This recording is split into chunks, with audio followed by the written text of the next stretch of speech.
ಆತ್ಮೀಯ ವೀಕ್ಷಕರಿಗೆ ಚಿಂತನಾ ಕಾರ್ಯಕ್ರಮದಲ್ಲಿ ಸ್ವಾಗತ. ನಾವು ನಿನ್ನೆಯ ಚಿಂತನದಲ್ಲಿ ಸಂಕಲ್ಪವನ್ನು ಮಾಡದೆ, ಮಂತ್ರವನ್ನು ಹೇಳದೆ ದಾನವನ್ನು ಮಾಡಿದರೆ ಆ ದಾನ ಯಾರಿಗೆ ಹೋಗುತ್ತದೆ ಅಥವಾ ಏನಾಗ್ತದೆ ಅಂತನೋ ವಿಚಾರವನ್ನು ಮಾರ್ಕಂಡೇಯ ಋಷಿಗಳು ನಾರದರಿಗೆ ಕೇಳಿದಂತಹ ಮಾತು. ಅದಕ್ಕೆ ನಾರದರು ಹೇಳ್ತಾರೆ, ಅಸುರಾನ್ ಗಚ್ಚತೆ ದತ್ತಂ ವಿಪ್ರೈಹಿ ರಕ್ಷಾಂಸಿ ಕ್ಷತ್ರಿಯೈಹಿ ವೈಶ್ಯೈಹಿ ಪ್ರೇತಾನಿ ವೈ ದತ್ತಂ ಶೂದ್ರೈರ್ಭೂತಾನಿ ಗಚ್ಚತಿ ಅಂತ. ದಾನವನ್ನು ಮಾಡತಕ್ಕಂಥವನು ಬ್ರಾಹ್ಮಣನಾಗಿದ್ದರೆ ಆ ಬ್ರಾಹ್ಮಣನಿಗೆ ನಾವು ದಾನವನ್ನು ಮಾಡಿದಾಗ ಸಂಕಲ್ಪವಿಲ್ಲದೆ, ಮಂತ್ರ ಇಲ್ಲದೆ ದಾನವನ್ನು ಮಾಡಿದರೆ ಬ್ರಾಹ್ಮಣರು ಮಾಡಿದ ದಾನ ಅಸುರರಿಗೆ ಹೋಗ್ತದೆ. ಅಸುರರಿಗೆ ಕೊಟ್ಟರೆ ಅದು ಪಾಪ ಬರ್ತದೆ. ದೇವತೆಗಳಿಗೆ ಹೋದರೆ ಪುಣ್ಯ ಬರ್ತದೆ, ಅಸುರರಿಗೆ ಹೋದರೆ ಪಾಪ ಬರ್ತದೆ. ಅಸುರಾನ್ ಗಚ್ಚತೆ ದತ್ತಂ ವಿಪ್ರೈಹಿ ರಕ್ಷಾಂಸಿ ಕ್ಷತ್ರಿಯೈಹಿ.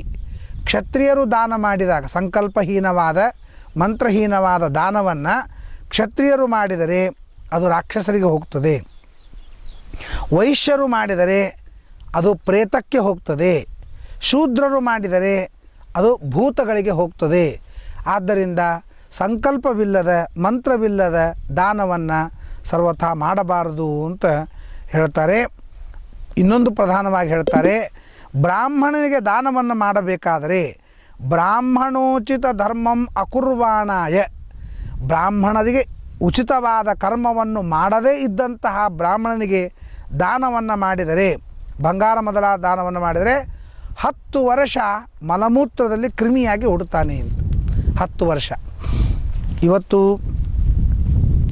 ಅಧಿಕ ಮಾಸದ ದಾನವಿರಲಿ ಅಥವಾ ಶ್ರಾದ್ದದ ಪೂರ್ವ ಪಂಕ್ತಿ ಮೊದಲಾದ ದಾನಗಳಿರಲಿ ಅಥವಾ 12 ದಿನದ ದಾನವಿರಲಿ, ಯಾವುದೇ ಇರಲಿ, ಆ ದಾನವನ್ನು ನಮ್ಮ ಮನೆಯೊಳಗೆ ಹೋಗಬೇಕು, ಅದು ಹೊಸ್ತಲ ದಾಟಿ ಹೊರಗೆ ಹೋಗಬಾರ್ದು ಅಂತನ್ನುವ ಮೆಂಟಾಲಿಟಿ ಇದ್ದವ್ರು ಭಾಳ ಮಂದಿ ಇದ್ದಾರೆ. ಯಾಕಂದರೆ ಸುವರ್ಣ ದಾನ, ಬೆಳ್ಳಿ ದಾನ ಅಂದರೆ ಸ್ವಲ್ಪ ಕಾಸ್ಟ್ಲಿ ಆಗ್ತವೆ. ಅದು ಮನೆ ಬಿಟ್ಟು ಹೊರಗೆ ಹೋದ್ರೆ ದುಃಖ ಭಾಳ ಆಗ್ತದೆ. ಅದಕ್ಕೆ ದಾನದೇ ಮಾಡಿರಬೇಕು, ಹೊಸ್ತಲರೇ ದಾಟಿರಬಾರ್ದು ಅಂತಲಿಕ್ಕೆ ಅವ್ರು ಏನು ಮಾಡ್ತಾರೆ, ತಮ್ಮ ಹಳೆಯಂದ್ರಿಗೆ ದಾನ ಮಾಡೋದು ಅಂತ ಇಟ್ಟುಕೊಂಡಿರ್ತಾರೆ. 33 ಬಂಗಾರದ ನಾಣ್ಯವನ್ನು ದಾನ ಮಾಡಬೇಕು ಅಂತ ಒಬ್ಬರು. ಯಾರಿಗೆ ಅಂತಂದ್ರೆ ಹಳೆಯಂದ್ರಿಗೆ. ಹಳೆಯಂದ್ರೆ ಯಾರು ಅಂದರೆ ಬಾಟ್ಲಿ ಕಂಪ್ನಿಯವರು, ಅಖಂಡವಾಗಿ ಬಾಟ್ಲಿ ಕೈಯಾಗಿ ಹಿಡ್ಕೊಳ್ಳೋರು ಅಂಥವ್ರಿಗೆ ದಾನ ಮಾಡ್ತಾರೆ. ಯಾಕೆ ಅಂತಂದರೆ ಹಿರಣ್ಯ ದಾನ ಮತ್ತು ರಜತ ದಾನ ಅಂತನ್ನೋದು ಯಾರಿಗೆ ಮಾಡಬೇಕು ಅಂದರೆ ಬ್ರಾಹ್ಮಣೋಚಿತವಾದ ಕರ್ಮವನ್ನು ಕರೆಕ್ಟಾಗಿ ಮಾಡತಕ್ಕಂತಹ ಬ್ರಾಹ್ಮಣಿಗೆ ಮಾತ್ರ ಮಾಡಬೇಕು. ಇಲ್ಲ ಅಂತಂದರೆ 10 ವರ್ಷ ಮಲಮೂತ್ರಗಳಲ್ಲಿ ಕ್ರಿಮಿಯಾಗಿ ಹುಡ್ತಾನೆ ಅಂತ. ಅದಕ್ಕೆ ದಯಮಾಡಿ ನೀವು ದಾನ ಮಾಡೋದಾಗಿದ್ದರೆ ಮಾಡಿ, ದಾನ ಮಾಡ್ಲಿಕ್ಕೆ ಆಗದಿದ್ರೆ ಬಿಟ್ಟುಬಿಡ್ರಿ. ನಮ್ಮ ಹಳೆಯಂದ್ರು, ನಮ್ಮ ಮಂದಿ, ನಮ್ಮ ಕಕ್ಕಂದ್ರು ಅಂಥೇಳಿ ತಿಳ್ಕೊಂಡು ನಮ್ಮ ಬಂಗಾರ ಬೆಳ್ಳಿ ಅಲ್ಲೇ ಓಡಾಡಲಿ ಅಂತಿರೋದಕ್ಕಾಗಿ ಏನು ದಾನ ಮಾಡ್ತೀರಿ ದುಃಖ ಆಗ್ತದೆ. ಅದಕ್ಕೆ ನಾನು ಚಾಷ್ಟಿ ಮಾಡ್ತಿರ್ತೇನೆ. ಈ ಹೆಣ್ಮಕ್ಳು ಮರದ ಬಾಗಿನ ದಾನ ಮಾಡೋ ಮುಂದಾಗ ಅವ್ರು ಹಿಂಗೆ ಮಾಡ್ತಿರ್ತಾರೆ, ಕೊಡಲೇಬೇಡೋ ಅಂತೇಳಿ ಅಂತಿರ್ತಾರೆ. ಕೊನೆಗೆ ಆಕೆ ಇಸ್ಕೊಂಡ್ಬಿಡ್ತಾಳೆ, ಈಕೇನು ಕೊಡಂಗಿಲ್ಲ ಅಂತ ಕಸ್ಕೊಂಡ್ಬಿಟ್ಟಂಗೆ ಅವರು ಮರದ ಬಾಗಿನ ಮಕ್ಕಳು. ಆ ಮರದ ಬಾಗಿನ ಬೆಳ್ಳಿ, ಬಂಗಾರ, ಅದು ಇದು ಎಲ್ಲ ಇರ್ತದೆ. ಅದಕ್ಕಾಗಿ ಹೆಂಗೆ ಕೊಡಲೇಬೇಡೋ ಅಂತನೋ ಹಂಗೆ ಅವ್ರು ಎರಡೂ ಸೆರಗ ಹಿಡ್ಕೊಂಡು ಮಾಡ್ತಿರ್ತಾರಲ್ಲ. ಹಂಗೆ ಹಿರಣ್ಯ ದಾನ ಮತ್ತು ರಜತ ದಾನ ಅಂತನ್ನೋದು ಶ್ರಾದ್ದದಲ್ಲಿ ಮಾಡಬೇಕಾದಂಥದ್ದು. ಅದಕ್ಕೆ ಪಿತೃಣಾಂ ರಜತಂ ದೇವಾನಾಂ ಸುವರ್ಣಂ. ದೇವತೆಗಳಿಗೆ ಸುವರ್ಣ ಅಂದರೆ ದೇವತಾ ಸ್ಥಾನಕ್ಕೆ ಕೂತಂತಹ ಬ್ರಾಹ್ಮಣನಿಗೆ ಸುವರ್ಣ ದಾನವನ್ನು ಮಾಡಬೇಕು. ಪಿತೃ ಸ್ಥಾನಕ್ಕೆ ಕೂತಂತಹ ಬ್ರಾಹ್ಮಣನಿಗೆ ಬೆಳ್ಳಿ ದಾನ ಮಾಡಬೇಕು ಅಂತ ಹೇಳಿದ್ದಾರೆ. ಆದರೆ ಈ ಬೆಳ್ಳಿ ದಾನ, ಬಂಗಾರ ದಾನ ಮಾಡೋ ಪ್ರಸಂಗ ಬರ್ತದಂತೆ ತಿಳ್ಕೊಂಡು ನಮ್ಮ ಮಂದಿಯಿಂದ ನಾವು ಈ ಶ್ರಾದ್ದದಲ್ಲಿ ಸರ್ವತಾ ಕೂಡಿಸಬಾರ್ದು ಅಂತನೋ ವಿಚಾರವನ್ನು ಹೇಳ್ತಾರೆ. ಅದಕ್ಕೆ ಫಲ ಹೇಳ್ತಾರೆ, ಅಕಸ್ಮಾತ್ತಾಗಿ ಕೂತರೆ ಏನಾಗ್ತದೆ ಅಂತದನ್ನು ಹೇಳ್ತಾ ಇದ್ದಾರೆ. 10 ವರ್ಷಂ ವಿಷ್ಟಾಂ ಭುಂಕ್ತೆ. 10 ವರ್ಷ ಮಲಮೂತ್ರಗಳಲ್ಲಿ ಇದ್ದು ಆ ಮಲವನ್ನು ತಿಂತಾನೆ ಅಂತ ಹೇಳ್ತಾರೆ. ಅದಕ್ಕಾಗಿ ನಾವು ಅವಶ್ಯವಾಗಿ ದಾನವನ್ನು ಮಾಡಬೇಕಾದ್ರೆ ನೋಡಿಕೊಂಡೇ ಮಾಡಬೇಕೇ ಹೊರತು ಮನಸ್ಸಿಗೆ ಬಂದಂತೆ ದಾನವನ್ನು ಸರ್ವಥಾ ಮಾಡಬಾರದು ಅಂತ ಹೇಳ್ತಾರೆ.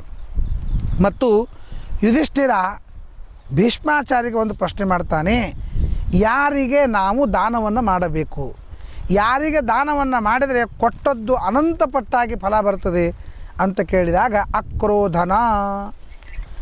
ನಾವು ಯಾರಿಗೆ ದಾನವನ್ನು ಮಾಡ್ತಾ ಇದ್ದೇವೆ ಆ ಮನುಷ್ಯ ಸಿಟ್ಟಿನವಾಗಿರಬಾರ್ದು. ಎಷ್ಟೋ ಜನ ಸಿಟ್ಟಿನವರಾಗಿರ್ತಾರೆ. ನೀವೇನಾದರೂ ದಾನ ಕೊಟ್ರಿ ಅಂದರೆ, ಮೊನ್ನೆ ಒಬ್ಬರು ಅಧಿಕ ಮಾಸದೊಳಗೆ ದಾನ ಕೊಟ್ಟರು. ಆ ಬ್ರಾಹ್ಮಣ 100-150 ರೂಪಾಯಿ ಖರ್ಚು ಮಾಡಿಕೊಂಡು ಬಂದಿದ್ದ. ಇವ್ರು ಅವನಿಗೆ ಕೊಟ್ಟದ್ದೇನಂದ್ರೆ 33 ರೂಪಾಯಿ. 33 ಅಂತಲೇ ಬರ್ತದಲ್ಲ, 33 ರೂಪಾಯಿ ಕೊಟ್ಟರು. ಆಗ ಆ 33 ರೂಪಾಯಿ ತೊಗೊಂಡು ಅವ್ರ ಮುಖದ ಮೇಲೆ ಒಗದ, ನಾನು 100-150 ರೂಪಾಯಿ ಖರ್ಚು ಮಾಡ್ಕೊಂಡು ಬಂದೀನಿ, ನೀವು 33 ದಾನ ಕೊಡ್ತೀರಿ ಅಂತ ಒಗೆದು ಬಿಟ್ಟ. ನೋಡಿರಿ, ಸಿಟ್ಟಿನ ಮನುಷ್ಯ ದಾನ ಯಾಕೆ ಮಾಡಬಾರ್ದು ಅಂದರೆ ಅವನು ಏನು ಮಾಡ್ತಾನೆ ಹೇಳಿ ಬರೋಂಗಿಲ್ಲ, ಅವನಿಗೆ ಅಸಮಾಧಾನವಾಗಬಾರ್ದು. ಅದಕ್ಕಾಗಿ ನಾವು ಯಾರಿಗೆ ದಾನವನ್ನು ಮಾಡ್ತಾ ಇದ್ದೇವೆ ಅವನು ಸಿಟ್ಟಿನವನಾಗಬಾರದು ಅಂಥೇಳಿನ ಶಾಸ್ತ್ರದೊಳಗೆ ಅಕ್ರೋಧನೈಹಿ ಶೌಚಪರೈಹಿ ಸತತಂ ಬ್ರಹ್ಮವಾದಿಭಿ ಭವಿತವ್ಯಂ ಭವದ್ಭಿಶ್ಚ ಮಯಾ ಚ ಶ್ರಾದ್ದ ಕರ್ಮಣಿ. ನಾನು ನಮ್ಮ ತಂದೆ ಅಥವಾ ತಾಯಿಯ ಶ್ರಾದ್ದವನ್ನು ಮಾಡ್ತಾ ಇದ್ದೇನೆ, ನೀವು ಸಿಟ್ಟಿಗೆ ಬರಬೇಡ್ರಿ, ನಾವು ಸಿಟ್ಟಿಗೆ ಬರೋಂಗಿಲ್ಲ, ನೀವು ಶುದ್ಧರಾಗಿ ಇರ್ರಿ, ನಾವು ಶುದ್ಧರಾಗಿರೋಣ ಅಂತ ಹೇಳ್ತಕ್ಕಂಥ ಮಾತು. ಯಾಕೆ ಅಂದರೆ ಅದೊಂದು ಅರ್ಹತ, ಕ್ವಾಲಿಫಿಕೇಷನ್. ಸಿಟ್ಟು ಇರಬಾರದು. ಅದಕ್ಕಾಗಿ ಅಕ್ರೋಧನ ಮತ್ತು ಧರ್ಮಪರ. ಯಾವಾಗಲೂ ನಾವು ಯಾರಿಗೆ ದಾನವನ್ನು ಮಾಡ್ತಾ ಇದ್ದೇನೆ ಅವನು ಧಾರ್ಮಿಕನಾಗಿರಬೇಕು. ಪ್ರತಿಯೊಂದು ತನ್ನ ಕ್ರಿಯಾಗಳನ್ನು ಧರ್ಮದಲ್ಲಿ ಕನ್ವರ್ಟರ್ ಮಾಡಿರಬೇಕು. ಸ್ನಾನ ಮಾಡುವಾಗ ಅದನ್ನು ದೇವರ ಪೂಜೆ ಅಂತ ತಿಳ್ಕೋಬೇಕು. ಊಟ ಮಾಡುವಾಗ ಅದೊಂದು ಮಹಾಯಜ್ಞ ಅಂತ ತಿಳ್ಕೋಬೇಕು. ಸ್ತ್ರೀ ಭೋಗವನ್ನು ಮಾಡುವಾಗ ಅದೊಂದು ವಾಮದೇವ ಯಜ್ಞ ಅಂತ ತಿಳ್ಕೊಳ್ಬೇಕು. ಇಡೀ ಜೀವನವೇ ಮಹಾಯಜ್ಞ ಅಂತ ತಿಳಿದುಕೊಂಡು ಅವನು ಧರ್ಮವನ್ನು ಮಾಡ್ತಾ ಇದ್ದರೆ ಅಂಥವನಿಗೆ ನಾವು ದಾನವನ್ನು ಮಾಡಿದರೆ ಸಾರ್ಥಕವಾಗ್ತದೆ ಅಂತಲಿಕ್ಕಾಗಿ ಧರ್ಮಪರ ಅಂತ ಹೇಳ್ತಾರೆ.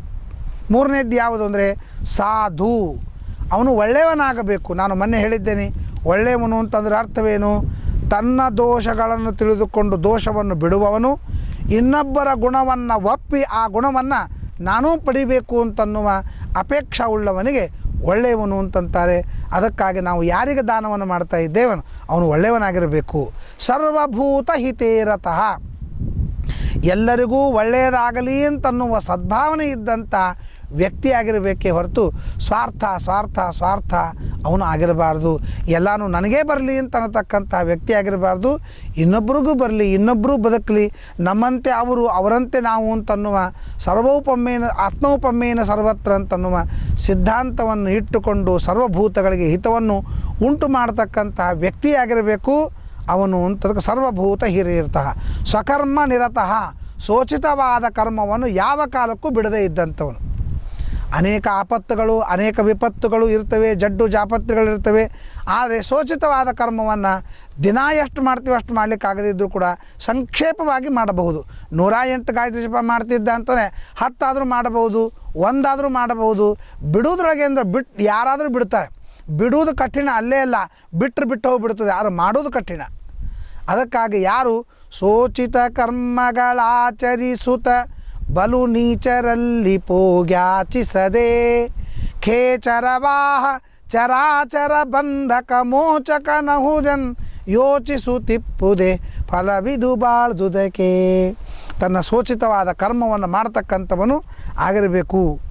ಆಮೇಲೆ ಹೇಳ್ತಾರೆ ತ್ರಿಕಾಲ ಗಾಯತ್ರಿ ಜಪ, ಮೂರು ಹಲ ಗಾಯತ್ರಿ ಜಪವನ್ನು ಮಾಡ್ತಿರಬೇಕು. ಗಾಯತ್ರಿ ಜಪ ಮಾಡ್ತಕ್ಕಂಥವನಿಗೆ ದಾನ ಬಂದಾಗ ದಾನಷ್ಟೇ ಬಂದಿರಂಗಿಲ್ಲ, ದಾನದ ಜೊತೆಗೆ ಪಾಪ ಅಂಟುಕೊಂಡು ಬಂದಿರ್ತದೆ.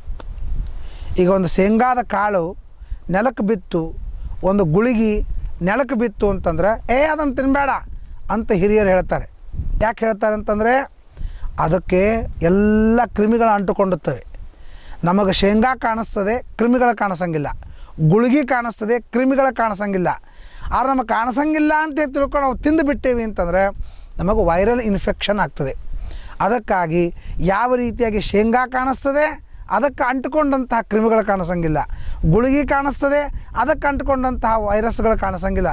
ಹೆಂಗೋ ಹಂಗೆ ನಮಗೆ ದಾನದ ವಸ್ತು ಕಾಣಿಸ್ತದೆ, ಅದಕ್ಕೆ ಅಂಟಿಕೊಂಡಂಥ ಯಜಮಾನನ ಪಾಪಗಳು ನಮಗೆ ಕಾಣಿಸೋದಿಲ್ಲ. ನಾವು ಹಾಗೇ ಗುಳಿಗೆ ತೊಗೊಂಡ್ರೆ ಹೆಂಗೆ ವೈರಲ್ ಇನ್ಫೆಕ್ಷನ್ ಆಗ್ತದೋ ಹಂಗೆ ನಾವು ಹಾಗೇ ದಾನ ತೆಗೆದುಕೊಂಡು ಬಿಟ್ಟೇವಿ ಅಂತಂದರೆ ಅದು ಅದಕ್ಕಾಗಿ ನಾವೇನು ಮಾಡಬೇಕು? ಗಾಯತ್ರಿ ಜಪ ಮಾಡಬೇಕು. ಗಾಯತ್ರಿ ಜಪ ಇದು ದಾನಕ್ಕೆ ಅಂಟಿಕೊಂಡ ಬಂದ ಪಾಪಗಳನ್ನು ಪರಿಹಾರ ಮಾಡತಕ್ಕಂಥ ಒಂದು ದಿವ್ಯವಾದಂತಹ ಔಷಧಿ ಅಂತ ಹೇಳ್ತಾರೆ. ಅದಕ್ಕಾಗಿ ತ್ರಿಕಾಲ ಗಾಯತ್ರಿ 3 ಹೊತ್ತು ಗಾಯತ್ರಿ ಜಪವನ್ನು ಮಾಡ್ತಕ್ಕಂಥವನಾಗಿರಬೇಕು ನಾವು ಯಾರಿಗೆ ದಾನವನ್ನು ಮಾಡ್ತಾ ಇದ್ದೀವಿ ಅವನು. ಮತ್ತು ಅಯಾಚಮಾನ, ನನಗೆ ದಾನ ಕೊಡ್ರಿ ಅಂತ ಅನ್ನಬಾರ್ದು. ಎಷ್ಟು ಜನ ಇವತ್ತು ಇದ್ದಾರೆ, ನನಗೆ ದಾನ ಕೊಡ್ರಿ, ನನಗೆ ದಾನ ಕೊಡ್ರಿ, ನನಗೆ ದಾನ ಕೊಡ್ರಿ ಅಂತ ಬೆನ್ನು ಹತ್ತಿ ಮಾಡಿಸ್ತಾರೆ. ನಾನೇ ಪೌರೋಹಿತ್ಯ ಮಾಡಿಸ್ತೇನೆ, ನಾನೇ ಅದನ್ನು ಮಾಡಿಸ್ತೇನೆ, ನನಗೇ ನೀವು ಕೊಡಬೇಕು, ಇನ್ನೊಬ್ರಿಗೆ ಕೊಡಬೇಡ್ರಿ. ಯಾಕಿದೆಲ್ಲ? ಧರ್ಮದಲ್ಲಿ ಮೊದಲೇ ಜಗತ್ತಿನೊಳಗೆ ಶ್ರದ್ಧಾ ಇಲ್ಲ, ಧರ್ಮದ ಮೇಲೆ ವಿಶ್ವಾಸ ಇಲ್ಲ, ಬ್ರಾಹ್ಮಣರ ಮೇಲೆ ವಿಶ್ವಾಸ ಇಲ್ಲ. ನಾವು ಈ ತರಹದ ಕಚ್ಚಾಟ ಮಾಡ್ಕೊಂಡೀವಿ ಅಂತಂದರೆ ಆ ವಿಶ್ವಾಸವೂ ಯಜಮಾನರದ್ದು ಹೋಗಿಬಿಡ್ತದೆ. ಅದಕ್ಕಾಗಿ ದಯಮಾಡಿ ಯಾರೂ ಕೂಡ ಈ ಹಪೆಪತನ ಬೇಕಾಗಿಲ್ಲ. ದೇವರು ನಮ್ಗೆ ಎಲ್ಲಾದರೂ ಕೊಡ್ತಾನೆ. ದೇವರು ಕೊಟ್ಟಾನು ಕೊಟ್ಟಾನು ಕೊಟ್ಟಾನು, ಸಾವಧಾನದಿಂದಿರು ಮನವೇ, ಸಾವಧಾನದಿಂದಿರು ಮನವೇ, ದೇವರು ಕೊಟ್ಟಾನು ಕೊಟ್ಟಾನು ಕೊಟ್ಟಾನು. ದೇವರು ಅವಶ್ಯವಾಗಿ ಕೊಟ್ಟಾನು ಕೊಟ್ಟಾನು ಕೊಟ್ಟಾನು. 3 ಕಾಲದಲ್ಲಿ ನಮಗೆ ಈ ಬರ್ತಿತ್ತು ಅಂದರೆ ಎಲ್ಲಾದರೂ ದೇವರು ನಮಗೆ ಕೊಡ್ತಾನೆ. ಅದಕ್ಕಾಗಿ ಬಡದಾಟಬಾರ್ದು, ಜಗಳಾಡಬಾರ್ದು, ದ್ವೇಷಾಸೂಯೆ ಮಾಡಬಾರ್ದು ಅಂತ ಅನ್ನೋದಕ್ಕಾಗಿ ಹೇಳ್ತಾರೆ ಅಯಾಚಮಾನಾಯ. ಅವನು ನಮಗೆ ಬೇಡಲಿಕ್ಕೆ ಬರಬಾರ್ದು, ನಾವೇ ಅವನಿಗೆ ಕೊಡಬೇಕು ಅಂತ. ಅಲುಬ್ಧ, ಅವನಿಗೆ ಲೋಭ ಇರಬಾರ್ದು. ನಾವು ಏನು ಕೊಡ್ತೇವೆ ಅವನೂ 10 ಮಂದಿಗೆ ಕೊಡ್ತಿರಬೇಕು. ತನಗೆ ಬಂದದ್ದೆಲ್ಲ ಒಳಗೆ ತೆಗೆದಿಟ್ಟುಕೋಬಾರ್ದು. 4 ಮಂದಿಗೆ ಅದನ್ನು ಹಂಚಬೇಕು, 4 ಮಂದಿಗೆ ಕೊಡಬೇಕು. ಅಂತಹ ವ್ಯಕ್ತಿಗೆ ನಾವು ದಾನವನ್ನು ಮಾಡಬೇಕಾಗ್ತದೆ. ಆ ದಾನ ಸಾರ್ಥಕವಾಗ್ತದೆ. ಎಲ್ಲ ಬಳಕೊಂಡೋಗಿ ನಾವು ಅಧಿಕ ಮಾಸ ಮಹಾತ್ಮ ಕೇಳ್ತೀವಿ, 33 ಬಂಗಾರದ ದಾನ ಕೊಟ್ಕೊಂಡು ಅದು 5 ಮನೆಗೆ ಹೋಗಿ ಹಿತ್ತಲ ಬಾಗಿಲ ಕೆಳಗೆ ನೆಲ ತೆಗ್ಗ ಅದನ್ನು ಹೂಳಿಟ್ಟಂತೆ. ಹಾಗೆಲ್ಲ ಇರಬಾರ್ದು. ಅಲುಬ್ಧನಿಗೆ ದಾನವನ್ನು ಮಾಡಬಾರ್ದು. ಮತ್ತು ವೇದವ್ರತ, ವೇದಗಳನ್ನು ಓದ್ತೇನೆ ಅಂತನ್ನುವ ನಿಯಮವನ್ನು ಇಟ್ಟುಕೊಂಡಂಥ ವ್ಯಕ್ತಿಗೆ ನಾವು ದಾನವನ್ನು ಮಾಡಬೇಕಾಗ್ತದೆ. ಆದ್ದರಿಂದ ದಾನ ಮಾಡೋದು ಸುಲಭವಲ್ಲ. ಕೈಯಾಗಿತ್ತು ಎತ್ತಿಕೊಟ್ಟೆ ಅದು ದಾನವಲ್ಲ. ನಾನು ಎಂಥ ದಾನ ಮಾಡ್ತಾ ಇದ್ದೇನೆ, ನಾನು ಯಾರಿಗೆ ದಾನ ಮಾಡ್ತಾ ಇದ್ದೇನೆ, ದಾನ ಮಾಡಿದಾಗ ನನಗೆ ಎಷ್ಟು ಫಲ ಬರ್ತದೆ, ಇದನ್ನೆಲ್ಲ ವಿಚಾರ ಮಾಡಿಕೊಂಡು ನಾವು ದಾನವನ್ನು ಮಾಡಬೇಕಾಗ್ತದೆ. ದಾನದ ಫಲವನ್ನು ಪಡೆಯಬೇಕಾಗ್ತದೆ. ದಾನದ ಫಲ ಪರಲೋಕ ಮತ್ತು ಜನ್ಮಾಂತರದೊಳಗೆ ಫಲಿಸ್ತಕ್ಕಂಥ ಒಂದು ದಿವ್ಯವಾದಂಥ ಇನ್ವೆಸ್ಟ್ಮೆಂಟು. ಅಂತಹ ಒಂದು ಉತ್ತಮವಾಗಿರ್ತಕ್ಕಂಥ ದಾನವನ್ನು ಮಾಡಿ ಭಗವಂತನ ಅನುಗ್ರಹಕ್ಕೆ ಪಾತ್ರರಾಗಬೇಕು. ದಾನದ ಫಲವನ್ನು ಪಡೆದು ಮತ್ತೆ ಒಳ್ಳೆಯ ಮಕ್ಕಳು, ಒಳ್ಳೆಯ ಮಡದಿ, ಒಳ್ಳೆಯ ಸಂಸಾರ, ಒಳ್ಳೆಯ ಜೀವನವನ್ನು ಮಾಡ್ತಾ ಸುಖವಾಗಿರಬೇಕು ಅಂತ ಅನ್ನೋ ಅಂಶವನ್ನು ಮಹಾಭಾರತ ನಮಗೆ ತಿಳಿಸ್ತಾ ಇದೆ. ನಮಸ್ಕಾರ.